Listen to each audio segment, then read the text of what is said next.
Corey, and today we're going to do something I might regret. I'm gonna look at my first ever video that I uploaded to YouTube and watch it and critique it. This is something I think everybody should do. Everyone should record themselves when practicing. If you have videos of yourself when you're first starting out, watch them. Look for your growth. Try not to be too harsh and be proud of yourself for all the things you're working on. I haven't looked at this video in a very, very long time, so I'm not really sure what I'm going to expect, and my hope is that I'm playing different and better than when I did before. For some context, this video came out about 4 years ago, and I didn't really play that much ukulele, so I wasn't very good. I knew I could be at least a little bit better than what I needed to teach my students at the time. I sat down in front of my camera and I tried to figure out how to be able to do this. From those first couple videos, I used like my iPad. I got my hands on Adobe Premiere Pro and I was trying to like learn how to edit. That's what I remember from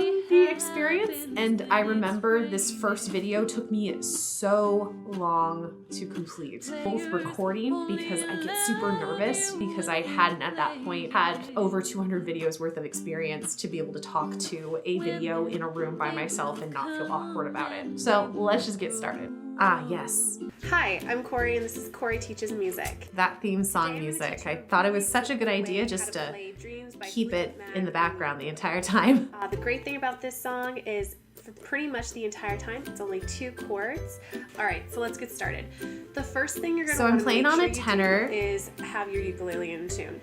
As a reminder, that is G on the 4th string, C on the 3rd string. Right, showing the tuning. Probably doesn't super help that the background music is playing at the same time. All right. My cat's just hanging in the background. The actual song, it's going to first start on an F chord. So if you don't already know how to make an F chord, what you're going to do is make a peace sign. You're going to take your first finger on top, place it on the 1st fret. Make a peace sign. I definitely presented this in the same way because at that time, my only audience I was thinking about were my, 3rd through 8th grade students. So my frets are a little I had a larger, little zoom in. So you won't have to probably have quite as much space. I forgot about that. You're playing on a soprano, I must have used my iPad and my one camera. You want to make sure your thumb is just on the back of the ukulele here, supporting it. So we have our F. Now, the second main chord you're going to be using the entire time will be a G chord. What you're going to do is you're going to kind of have your 2 fingers, again for peace. You're going to place the 1st finger on the 2nd fret 3rd string, the 2nd finger on the 1st fret 1st string. The angle's not really matching up. And place it right between the 2 on the next good effort for my first one. I'm not like sad about that effort. I tried. I was trying. So in total you have F and then G.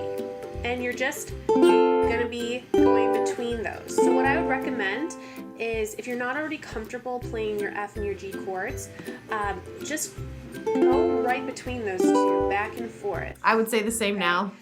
You'll get a lot of agility. This is practice with an that. easy version of Dreams by Fleetwood Mac. It can be really I picked it because you only needed 2 chords for the whole song. And a simplified version, of course. G, F. Again, the background music, not a good choice to have just throughout. 1, 2, 3, 4. On counts 1 and 3, you're going to want to play your F. And on 2 and 4, you're going to want to play the G. Let's just practice that right now. So 1, 2, here we go, and 1, 2, 3, 4. That wasn't accurate information that I just gave. That wasn't clear. In the example I was doing there, I'm definitely playing 1 chord per 4 beats. You're gonna play the F. So I'm very clearly going 1, 2, 3, 4, 1, 2, 3, 4. So now it's not even on like 1 and 2 and 3 and 4, unless I was actually just playing on the subdivision. I also don't have any lyrics or anything on the page. My husband was also definitely cooking in the kitchen at this time. I can like hear him banging pots and pans. 1, 2, here we go, and now here you go again. You say you want your freedom. Now, you might notice it's basically the same thing as when we went 1, 2, 3. I actually don't mind the cuts between like the zoom-ins. I kind of forgot that I used to do that. I primarily only use like one camera now, but that could, I don't know, maybe I should do that more with the play-alongs. Like, cause I kind of just do it statically now, but it might be nice to like do a zoom in on hands or something. I'm thinking about getting a new camera soon, so maybe I'll have some like different angles to work with if I have two going at the same time. What I do remember though is I remember editing this was so hard.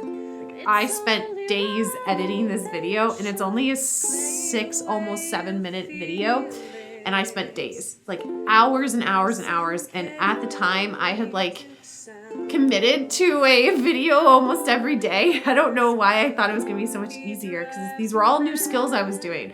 I had never filmed myself before. I had never edited. I was using a Premiere Pro, and I didn't know how to do like anything. And even just getting the cord and the white mat behind that cord was so tricky for me. And I didn't know how to make like PNGs and like just different graphics and stuff too. Like, I remember like I thought I was just gonna quit because this was so hard for me. Over and over again, it might get a little bit dull. What you can do instead is strum, fade out, all down, little transition. You can hear those pots and pans still. When you're changing chords, just keep going. So you go from, instead of going just like this, you can go 1, 2. Yeah, and then now I'm actually giving the correct count. So, yeah, I don't like the way that sounds. 4, 1, 2, 3, 4. With the chorus, you have. This sounds terrible. That's not kind to me, but it's not that I sounded terrible. I sounded like it's like I'm playing a bowling ball. Can you hear that thud? Thunder only happens when it's raining. It's just so harsh. It doesn't have like a lot of musicianship behind it. And I think that's the biggest difference, is even if you're using a really simple strumming pattern, you can still make it beautiful and let it ring.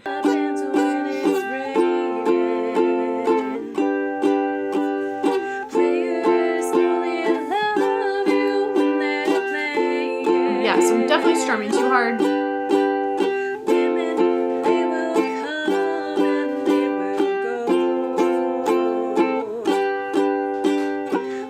But I'm just really hitting it, you know.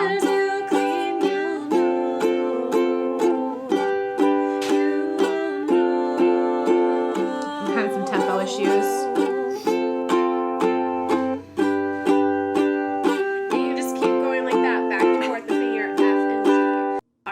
Hopefully that was super successful for you. If you need to practice any of these parts, just go to that part in the video, and in no time you'll have this. If you want to keep learning, that's my advice. If you're having any hard time with anything, go to that part in the video. Yeah, I don't think back then they had like the timestamps and stuff, so good luck finding that part in the video. Also, I didn't have any lyrics or anything in this video, but I think for a first time, this isn't that bad. And also, I'm proud of myself that I even did this in the first place. I was so nervous and I just wanted to get it done.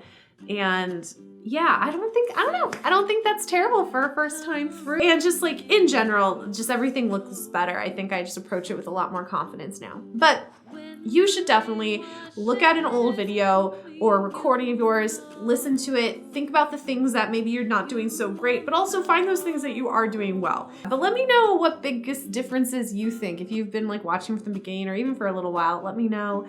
But otherwise, I hope you guys have a great day. I hope you enjoyed this, and I'll see you next time. Bye. Crystal visions.